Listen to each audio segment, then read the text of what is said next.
Salut à tous, bonjour YouTube et bienvenue dans cette nouvelle vidéo. Aujourd'hui, on se penche sur le mercato de l'Olympique de Marseille. Non pas sur des recrues, mais sur des rumeurs. Santiago Jiménez d'un côté, Bryan Brobé de l'autre. Des joueurs annoncés du côté de Marseille et des joueurs qui sortent ou qui sortiraient d'Eredivisie s'ils venaient à rejoindre l'OM. Alors on va se poser plusieurs questions. Est-ce que c'est bien de recruter en Eredivisie? Est-ce que c'est bien de recruter Santiago Jiménez? Ou est-ce que c'est bien de recruter Bryan Brobé? Alors on va voir tout ça, statistiques, vidéo, historique, on va se faire tout ça tranquillement ensemble et on va commencer donc par Santiago Jiménez. C'était a priori le joueur le plus proche de l'OM il y a quelques temps, les choses ont peut-être changé depuis, si ça se trouve Marseille ne va prendre personne, mais au moins c'est l'occasion de parler de ce profil qui marche quand même plutôt bien du côté du Feyenoord, joueur de 23 ans, né en 2001, 1m83, agent Rafaela Pimenta, vous savez ce que ça veut dire, hein, c'est l'ex Mino Raiola du coup, c'est elle qui a récupéré le bébé. Il a démarré évidemment en carrière au Mexique, transféré pour 6 millions d'euros à l'été 2022 avec le Feyenoord, et cette saison, 17 matchs, 13 buts, 3 passes décisives, 7 buts et une passe en championnat et 2 buts et une passe décisive en Ligue des Champions, notamment un but du côté de Manchester City lors du match, je crois, du 3 partout qu'ils ont fait là-bas. Si on remonte saison par saison, c'est un joueur qui a marqué partout hein, et qui a surtout marqué 62 buts et 14 passes décisives en 103 matchs avec le Feyenoord. On est quand même sur des chiffres très intéressants et c'est surtout la saison précédente, saison 2023-24, où il a particulièrement brillé, avec 23 buts et 6 passes décisives en 30 journées d'Eredivisie. Donc ça a marché très très fort pour lui, ça a marché très très fort pour le Feyenoord aussi, qui était à ce moment-là encore coaché par Arne Slot. Et maintenant qu'on a fait ce premier petit tour rapide, on va se poser la question de l'Eredivisie. Parce que le championnat néerlandais, ça fait pas mal de temps maintenant que c'est un championnat autour duquel beaucoup de questions se posent quant à la capacité des joueurs à partir de ce championnat pour être performants ailleurs. Chez les scouts ou les gens qui utilisent la data, on parle souvent de taxe Eredivisie parce qu'un joueur qui va mettre, je le dis au pif, mais qui va mettre 20 buts en Eredivisie ne va peut-être qu'en mettre que 10 dans un autre championnat. Parce que c'est un championnat plus ouvert. Et quand on analyse un petit peu dans le détail, c'est un championnat où il y a beaucoup d'amplitude entre les meilleurs et les pires joueurs. Et c'est aussi ça qui fait que des joueurs à vocation offensive particulièrement forts dans ce championnat ne vont peut-être pas réussir à faire la même chose ailleurs parce que en face, l'adversité est tout simplement plus élevée généralement. Et maintenant qu'on a dit ça, on peut aller regarder l'historique des joueurs qui ont marqué plus de 20 buts dans ce championnat sur les 10 dernières saisons. C'est ce que je suis allé faire. Et voilà ce que ça donne. Tout ça, cette dizaine, petite quinzaine de joueurs, je crois, ce sont tous les joueurs qui ont marqué plus de 20 buts dans le championnat néerlandais depuis la saison 2014-2015. Alors, vous voyez Jiménez qui est ici. Vous voyez Pavlidis qui a brillé hier avec la Z, puisqu'on enregistre au lendemain de AZ de Benfica Barcelone. Donc Pavlidis qui a mis un triplé lors de ce match. Mais vous voyez aussi Luc de Jong. Une saison, 2 saisons, 3 saisons, 4 saisons. On peut considérer aujourd'hui Luc de Jong comme le meilleur attaquant d'Eredivisie sur la dernière décennie. Est-ce que ça fait de Luc de Jong un potentiel grand attaquant qui aurait pu jouer du côté de Marseille? Je ne suis pas sûr que ici vous soyez nombreux à aller dans ce sens-là. Toujours est-il que voilà la dizaine de joueurs. Alors on reconnaît Sébastien Haller, saison 2021-2022. Il y a évidemment Dusan Tadic qui avait brillé avec l'Ajax, pas dans un poste d'avant-centre, mais un poste de meneur de jeu, si vous vous rappelez la grande saison 18-19 de l'Ajax. Un autre attaquant passé par l'OM, Arkadiusz Milik, pour lequel ça s'était pas forcément très très bien passé du côté de Marseille.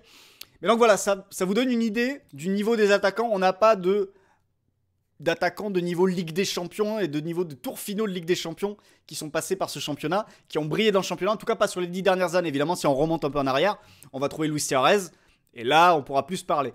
Il y a aussi des joueurs avec un peu moins de buts marqués, qui sont au-dessus de tout cela, de mon point de vue en tout cas. Vous avez Loïs Openda, qui lors d'une saison, sa dernière saison, en met 18, donc il n'était pas loin d'atteindre ce cut. Mais ça, on est uniquement sur les attaquants qui ont mis plus de 20 buts dans ce championnat. La deuxième question qu'on peut se poser, c'est la question des transferts de l'Eredivisie à la Ligue 1. Qu'est-ce que ça donne l'Eredivisie à la Ligue 1? Eh bien, on va aller voir ça tout de suite. Sur les joueurs offensifs, voilà tous les transferts Eredivisie Ligue 1 depuis la saison 2014-2015. Je vous laisse juger dans le chat. Y a-t-il de vraies satisfactions là-dedans? Pour moi, la seule, c'est évidemment Thijs Dallinga ici.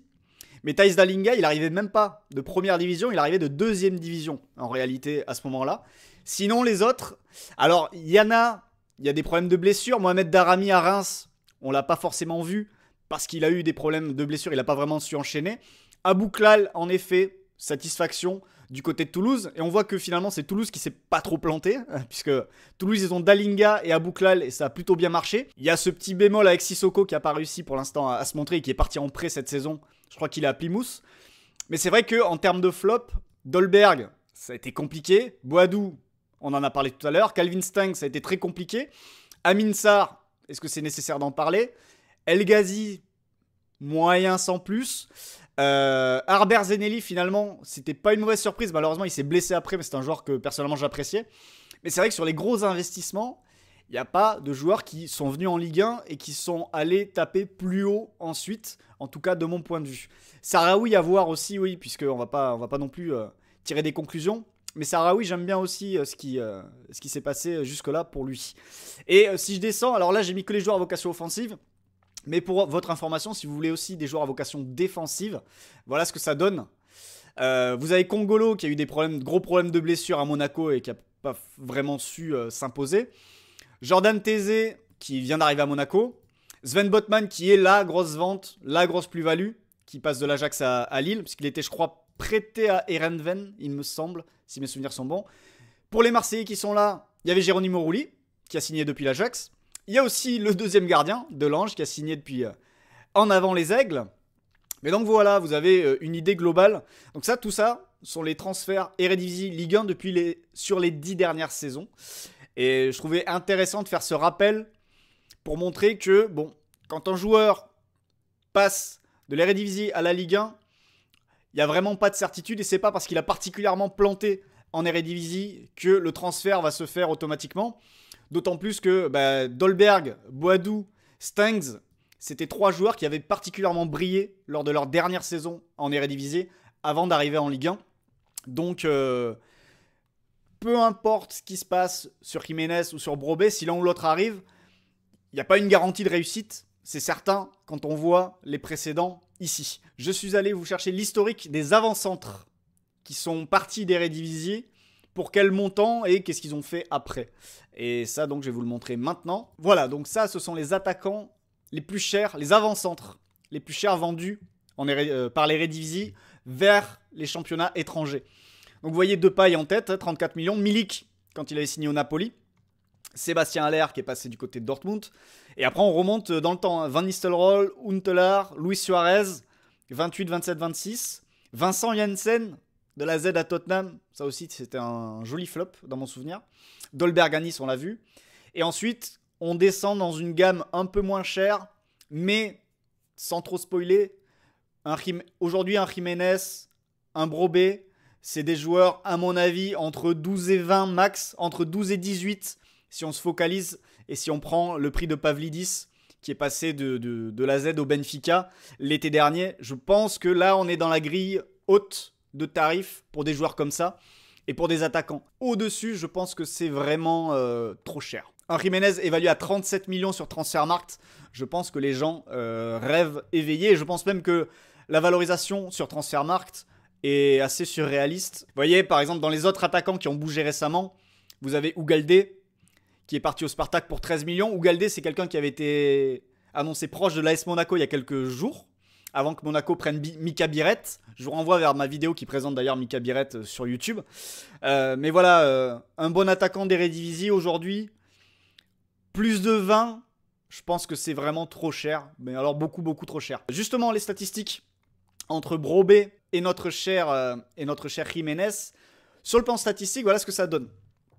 Alors, je vous ai mis, vu qu'on a affaire quand même à 2 attaquants, 2 avant-centres et des joueurs de surface, un petit peu. Je vous ai mis les buts marqués, les passes, les XG par match, par 90, les expected assists, le combo des deux, le nombre de tirs par match et le nombre de ballons touchés dans la surface. Et c'est quand même un point intéressant chez Santiago Jiménez, c'est que c'est quelqu'un qui, saison après saison, a toujours soit légèrement surperformé ses XG, soit été quasiment à l'équilibre, parce que là, vous voyez cette année, 6,86 pour 7. On est sur quelqu'un qui, devant le but, n'a pas eu de mauvais moments, n'a pas eu de période compliquée. Donc ça, quand même, avoir un attaquant qui met toujours ses buts, qui met toujours ses occasions sur une saison, c'est quand même intéressant jusqu'ici, même si on peut traverser des mauvaises passes. Et c'est d'ailleurs le cas pour Bryan Brobé, qui sur la carrière n'a pas forcément de problème de finition, il est plutôt à l'équilibre. Mais cette saison est vraiment catastrophique à la finition, on ne peut pas le dire autrement, puisqu'il a quasiment 5 XG pour un seul but marqué en Eredivisie. Donc ça là-dessus, il est dans une mauvaise passe, mais c'est pas dans ses habitudes non plus. Les précédentes, il était légèrement en dessous ou à l'équilibre. Donc voilà, on est sur une mauvaise saison, mais on ne peut pas non plus tirer des conclusions sur ses problèmes de finition. Au niveau passe D, niveau participation, cette année pour Jiménez c'est un peu moins bien par rapport à ses 6 passes décisives de l'année dernière. Mais ce qui est intéressant de regarder, c'est les XG plus expected assist et comparer avec ce qui est fait en Champions League ou en Europa League. Et vous voyez qu'il n'y a pas trop de baisse pour Jiménez entre ce qui se passe en Eredivisie et ce qui se passe en Champions League. Et en termes de tirs, vous voyez que Jiménez se crée un peu plus de tirs saison après saison.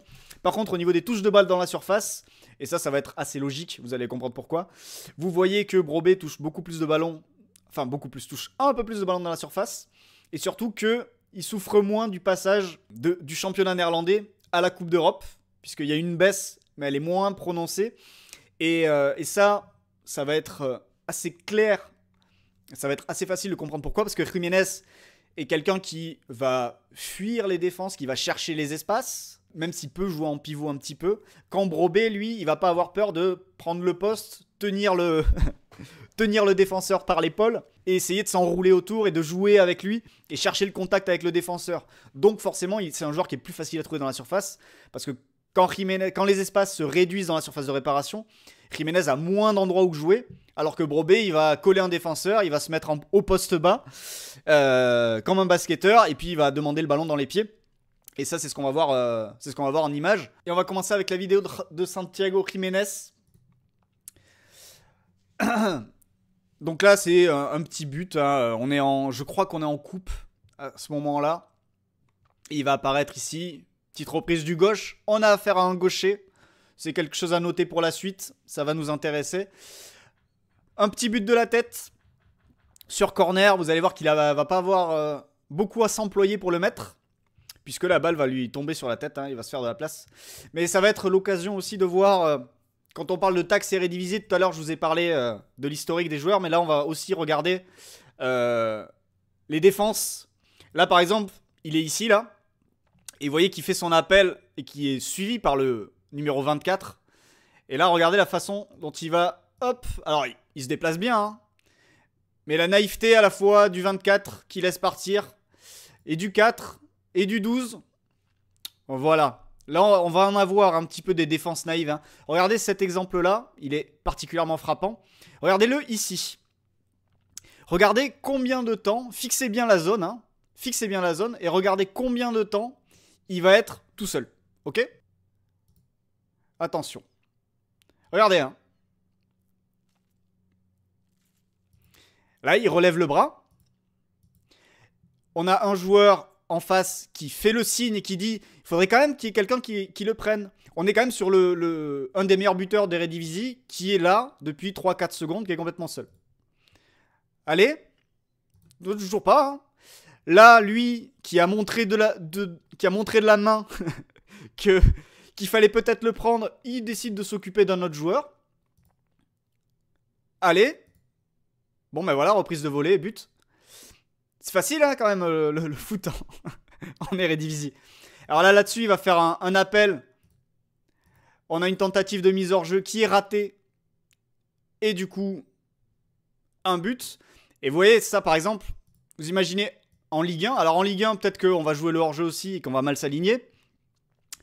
Mais en Ligue 1, surtout sur un appel comme ça, si le défenseur décide d'accompagner la course et de suivre l'attaquant, je doute que ça se finisse aussi facilement. On continue ici. Alors, c'est laquelle celle-là? Ah oui, là, il va s'échapper sur le côté, mais on a un défenseur qui sait pas trop ce qu'il fait. Et il met un bon ballon quand même à signaler. Là encore avec son pied gauche, on y arrive. Là c'est un des plus beaux buts qu'il a peut-être mis en solo. C'est un des rares buts qu'il a mis en solitaire comme ça. Et c'est un peu sa spéciale. Quand il va dézoner légèrement côté droit, il va vouloir évidemment rentrer sur son pied gauche pour finir. Il met quelques buts comme ça, mais il est aussi prévisible, c'est-à-dire que quand il est dans cette zone-là, vous savez qu'il va repiquer pied gauche, et on va voir le ralenti justement. Parce que là, c'est quand même une belle action, mais c'est vrai que si vous savez qu'il va revenir pied gauche, vous savez où aller le chercher, et là, il enflamme bien son défenseur pour conclure. Mais très belle action de sa part. Mais bon, est-ce que ça passe à un niveau supérieur? C'est toujours la même question qui peut se poser. Là, ici, appel en profondeur. Vous voyez, il revient sur son pied gauche. Une petite passe D sympathique. Mais là encore, cette envie, évidemment, de revenir rapidement sur son pied gauche pour finir. C'est l'eau de beaucoup de joueurs. De revenir sur leur meilleur pied, bien sûr. Là, il est lancé en profondeur. On a un gardien qui recule. Mais là, vous voyez, pareil, une ligne haute comme ça. Un alignement pas parfait. Mais là, un gardien qui est trop bas, qui est pas prêt à y aller, je pense. Qui, s'il est 10 mètres plus haut au départ de l'action, je pense qu'il l'a avant. Ah là, alors là encore, je vous conseille de regarder le défenseur, qui regarde d'ailleurs, hein. Il prend l'info, hein, il regarde notre cher Jiménez, et regardez la suite de l'action. Je laisse dérouler, c'est magnifique. Sans commentaire, hein. C'est fabuleux. Voilà. Et voilà, il y a une discussion entre les deux défenseurs qui est particulièrement intéressante, j'imagine. Et en face, c'est pas une petite équipe, hein, c'est le PSV. Alors malheureusement, on voit que la fin de l'action, on voit pas les positionnements au départ. Mais on a, si j'ai bien compris l'action, un central qui est attiré à l'extérieur là, parce que là, je crois que c'est le latéral qui est sorti. Vous avez un central ici, et là vous avez ce joueur là qui part, et donc on demande de reprendre le marquage, évidemment, parce qu'il a trop d'avance. Du coup, le deuxième central sort, et là derrière, Jiménez, bon bah, écoutez,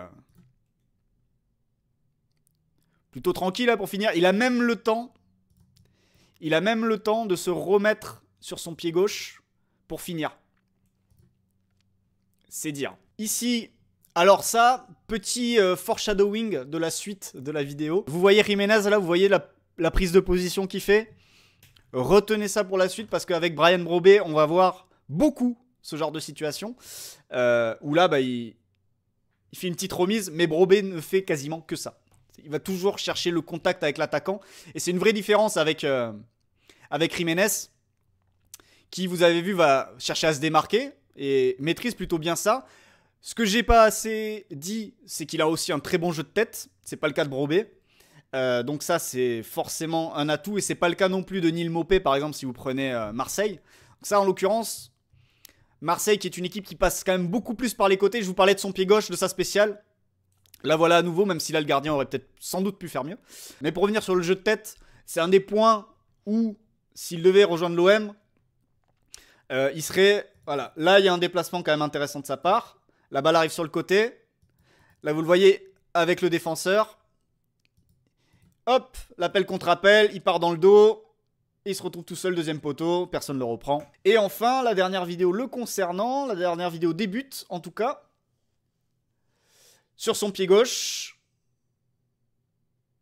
Voilà la petite spéciale. Alors je sais pas trop comment elle est déviée par qui. Toujours est-il que ça fait but. Et là encore vous avez vu sa spéciale. Avec ce ballon dans le demi-espace, on va dire droit. Et cette petite frappe du pied gauche. Donc Bryan Brobé, voilà ce que ça donne. But et passe décisive. Hein. Et là je vous disais la prise de position. Vous l'avez vu une fois là, rapidement. Mais on va la revoir assez rapidement ensuite. Pas sur celle-là en tout cas. Parce que là il va aller se démarquer.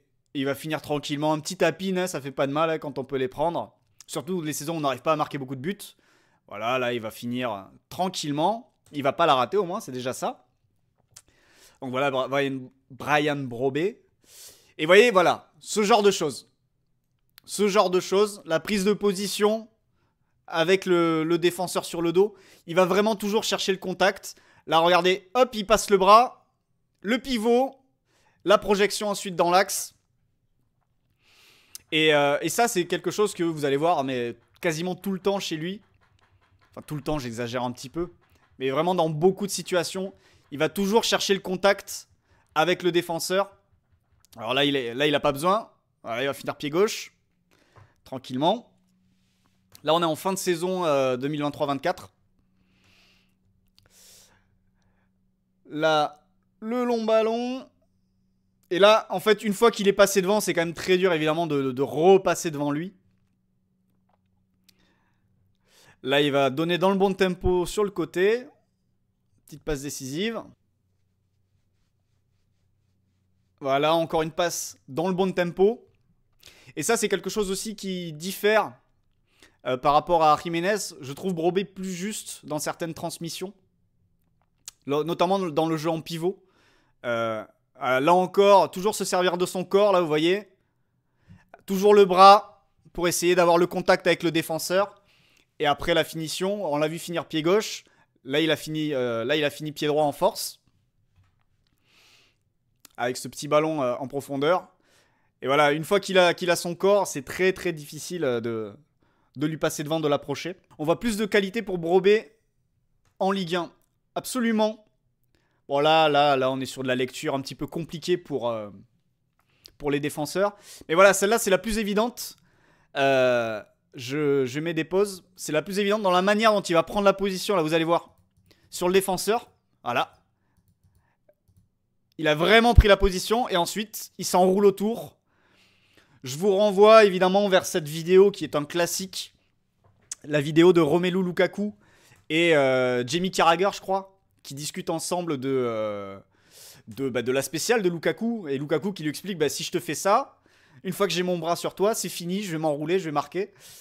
On retrouve un petit peu ça sur Brobé, sur certaines situations. On va revoir un peu de Jiménez, et après on reviendra sur du Brobé, juste derrière. Le problème de Brobé, c'est son prix à plus de 15, c'est surpayé. C'est ce que je disais tout à l'heure, Drogba, c'est-à-dire que pour moi, aujourd'hui, quand tu vois l'historique d'Eredivisie, un attaquant, un avançant d'Eredivisie à plus de 20 même, c'est surpayé, point. Ça va, Brobé ou un autre, pour moi c'est surpayé, quoi qu'il arrive. On revient sur Jiménez, quelques images dans le jeu, maintenant, pour voir ce que ça donne. Alors, vous avez vu que c'était un joueur de surface qui peut marquer de différentes façons, qui est malin pour se démarquer. Maintenant, la question, c'est est-ce qu'il pourra se démarquer autant dans des surfaces où ça sera un petit peu mieux défendu. Donc, c'est une question qui se pose. Mais là, vous voyez, Jiménez, dans la prise de position, c'est quelqu'un qui subit beaucoup plus. Là, voilà, il a subi, il était forcé, il était mis sur le reculoir par son adversaire direct. Et qui aussi, voilà, dans ses prises de balles, va souvent s'orienter, évidemment, pour partir ensuite en conduite de balle sur son pied gauche. Et là aussi, si vous êtes défenseur, c'est quelque chose que vous pouvez anticiper, voir venir. Là encore, vous allez le voir. Contrôle externe, il me semble. Et la tentative pour partir sur le côté gauche. C'est pas un joueur particulièrement véloce pour se sortir de ces situations-là et faire des différences par la vitesse non plus. Du coup, c'est vrai qu'à ce niveau-là, c'est pas forcément garantie de réussite dans le jeu. C'est quelqu'un qui, je pense, risque d'avoir un petit peu du mal à exister, même si ça peut être un pivot. Là, vous voyez, il va jouer avec la ligne de hors-jeu. Il n'y a pas hors-jeu, a priori, hein. Il n'est pas signalé. Et il va créer une petite opportunité sur son pied gauche. Dédé, le problème, c'est l'impact physique proposé par les défenseurs d'Eredivisie. C'est pas très parlant. Non, c'est pas très parlant. Alors là, on voit le bon jeu de tête. Il y a vraiment un sens du timing quand même chez lui, dans les airs. Là-dessus, il est intéressant. Le fait que Marseille joue plus sur la largeur, qui est peut-être plus de centre qu'en début de saison, c'est quelqu'un qui peut coller à ça aujourd'hui. Voilà, il tente de passer en puissance. Et vous voyez que c'est pas non plus... Enfin, c'est pas un grand dribbleur. C'est vraiment quelqu'un qui va s'activer, s'agiter près de la surface de réparation. Là, je vous disais... Sur son pied gauche, on le voit venir. Là, par exemple, hein, vous voyez, voilà, le pied gauche. Vous savez, dans cette position-là, si vous êtes défenseur, il faut viser son pied gauche. Parce qu'il va revenir sur ce pied-là quasiment tout le temps. La nouvelle séquence, il réussit à prendre le dessus. Vous voyez la conduite de balle après. Il y a Etimasa qui dit c'est Vitinha avec de la confiance. Disons que c'est pas une conduite de balle à plus de 20 millions d'euros. C'est comme ça qu'on va le dire. Défensivement, il fait les petits efforts qui vont bien en tant qu'avançante. Je ne l'ai pas non plus faire des gros retours ou redoubler les courses là-dessus. Donc là, un pivot. Mais pareil, en pivot, ça subit les événements plus qu'autre chose, assez souvent. Là, il va aller se placer dans la surface de réparation. Voilà. Il est à l'entrée de la surface, hein, évidemment. Et là, il va s'activer, il va se faire oublier deuxième. Hop. Et il est pas loin de marquer. C'est un match où il aurait pu marquer là, face au PSV. Là, il est à gauche. Là, c'est dommage.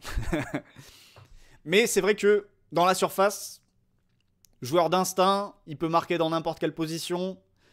Là, ouais, le contrôle, bon, ça met du temps à se retourner.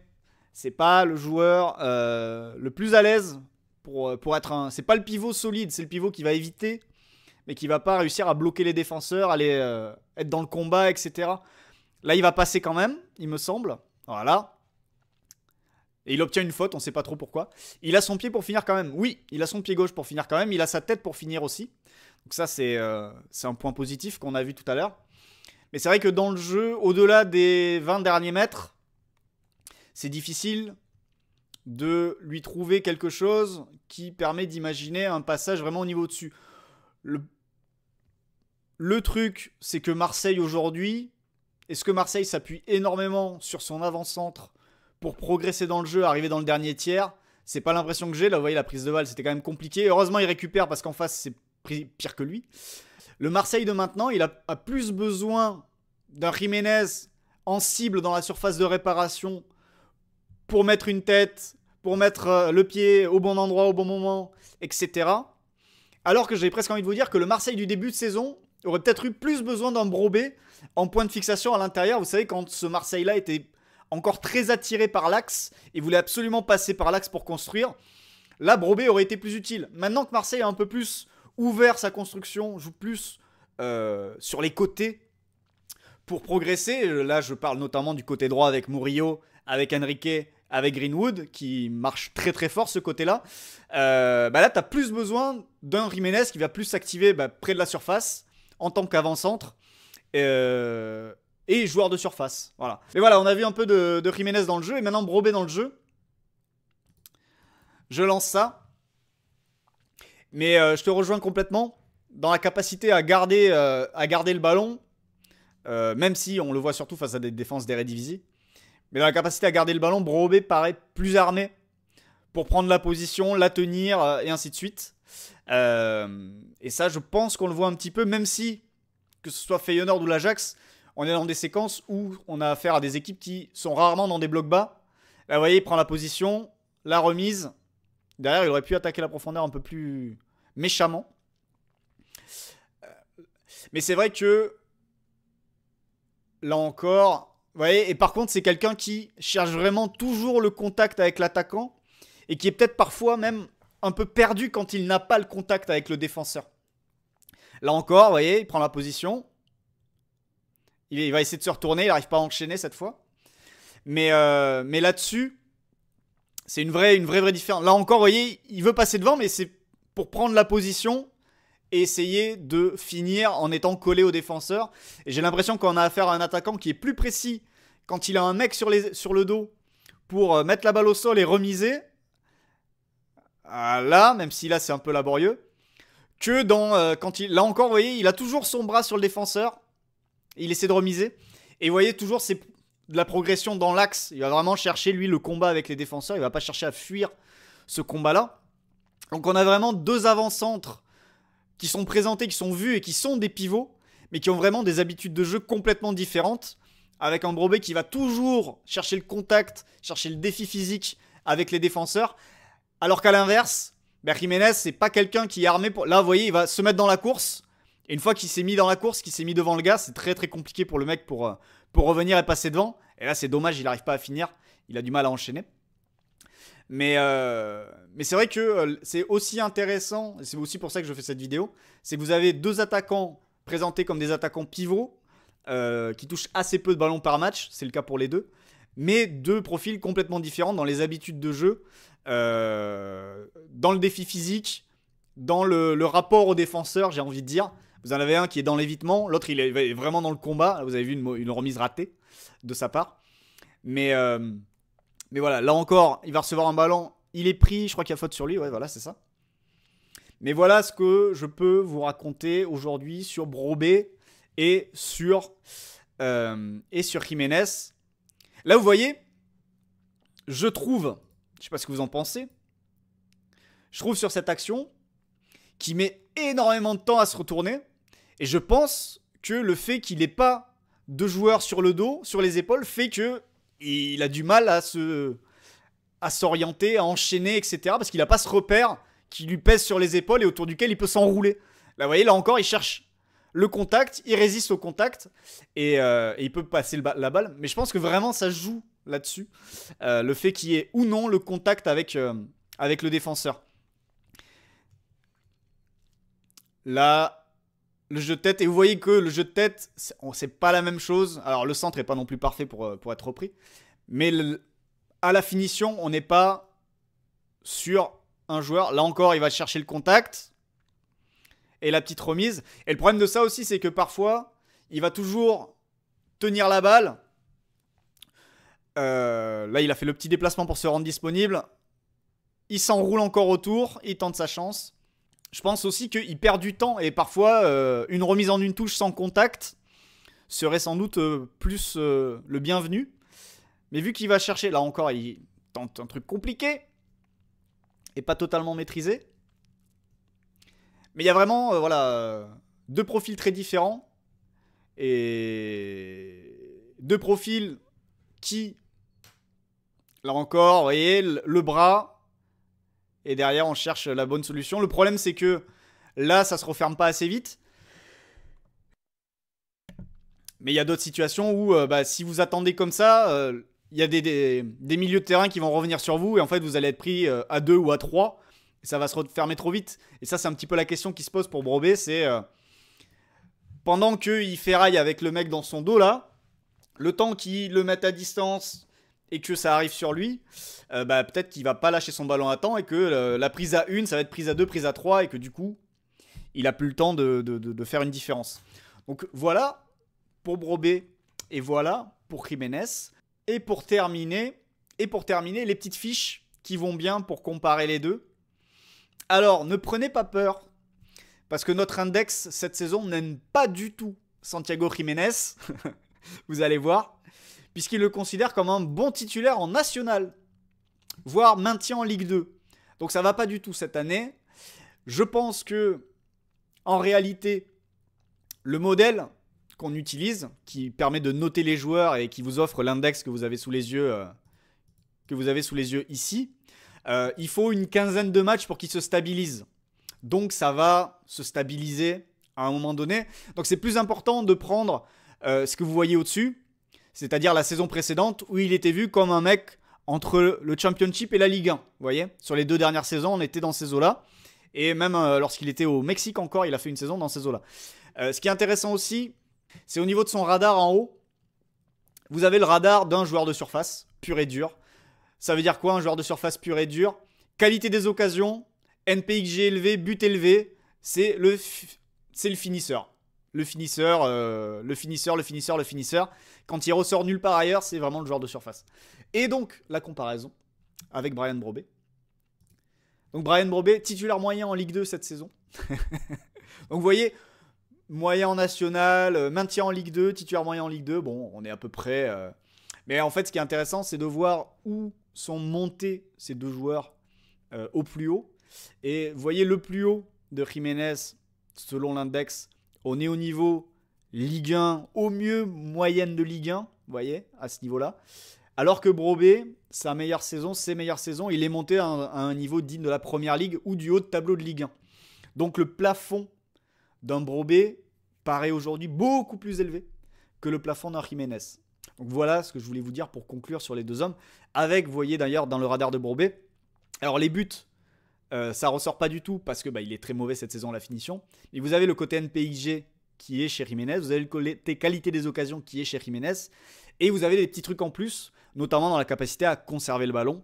Ça, vous l'avez vu la vidéo, par sa capacité à tenir la balle. Et c'est vrai que dans des situations où vous avez où vous avez une équipe de l'OM qui serait acculée sur ses buts, Brobbey paraît plus capable de tenir la balle que Santiago Jiménez pour permettre la remontée du bloc. Maintenant, est-ce qu'il en est plus capable que Evan Guessant? Je ne pense pas. Parce que bon, Evan Guessant est un petit peu mon chouchou, les gens qui me suivent depuis pas mal de mois, voire d'années maintenant. Je suis très content de voir son évolution cette saison. Mais voilà ce que je pouvais vous raconter donc sur Brobbey et sur Jiménez. Avant de conclure cette vidéo, est-ce que vous avez des questions? Jiménez ou Koyalipou, il faut le dire, Flo. Alors, Jiménez ou Koyalipou, pour faire très simple, pour Marseille, bah, ni l'un ni l'autre. Ni l'un ni l'autre. Koyalipou à Lens, je pense que c'est la bonne taille. Voilà. Maintenant, j'aurais pas imaginé Koyalipou non plus signé à l'OM. Voilà. Vega qui nous dit intéressant, mais aucun des deux. Je te rejoins. Moi, je suis pas sûr que Marseille ait un intérêt à faire un joueur cet hiver. Maintenant, s'il fallait choisir entre Brobbey et Jiménez pour Marseille, je me tournerais plus vers Brobbey. En fait, non. Pour Marseille, en termes de plafond, je me tournerais plus vers Brobbey. En termes de joueurs qui collent à des Zerbi, disponible tout de suite et qui peut être utile par rapport à la manière dont l'OM joue, je me penche plus pour Jiménez. Donc vraiment ça dépend ça dépend de quel côté on se place quoi. Brobbey aurait un profil facilement revendable pour être peut-être en PL. Ça c'est vrai qu'à la revente il y a plus, ça revient à ce que je disais sur le plafond du joueur. Je pense que le plafond de Brobbey est plus élevé que le plafond de Jiménez à l'heure actuelle. Maintenant après Brobbey, tu prends un joueur qui est au fond du sac aussi en ce moment. Pour moi sur 16 matchs, t'as pas forcément besoin de prendre quelqu'un en fait. T'as pas forcément besoin de poser quelque chose pour prendre quelqu'un. Je pense très sincèrement que donc aujourd'hui t'as Mopé, le jeune Robinho Vaz et Mumbagna qui va revenir en mars si mes souvenirs sont bons. Je pense que tu peux faire avec ces trois là et le jour où il y a un absent où c'est la dèche ou machin, tu peux prendre un joueur, tu peux replacer n'importe qui avant-centre sur un match ou deux pour dépanner. Je prends Rowe l'a déjà fait, même si bon, je sais que vous avez des problèmes avec Jonathan Rowe en ce moment, c'est pas le joueur le plus performant ou le joueur le plus régulier. Peut faire à un moment donné une pige dans l'axe. Je suis persuadé que Luis Enrique peut faire une pige dans l'axe. Alors certes, c'est du dépannage, etc. Mais pour 16 matchs à jouer, je me dis que c'est pas la peine de se presser et c'est pas la peine de dépenser pour dépenser. Même si je vois oui, je comprends ce que tu veux dire, hein, Lyric. S'il y en a un qui se pète, en effet, ça reste un risque. Mais bon, se péter dans une saison, oui, c'est des choses qui arrivent. Mais c'est vrai que si c'est pour prendre un mec et le signer 3 ou 4 ans, bon. Après, Longoria sait très bien faire pour revendre des joueurs quand ça ne matche pas. Donc, il est en train de le prouver avec Wai. Je ne sais pas si ça a été officialisé ou pas. Pas encore. Donc, bon, à partir du moment où il est capable de faire ça. Et donc voilà pour cette petite vidéo sur Jiménez et Brobbey. Si ça vous a plu, n'hésitez pas à laisser des pouces, poser des commentaires. Ça m'aide beaucoup évidemment pour l'algorithme. Abonnez-vous à la chaîne évidemment si ce n'est pas le cas. Et on se retrouve très vite pour une prochaine vidéo. À bientôt.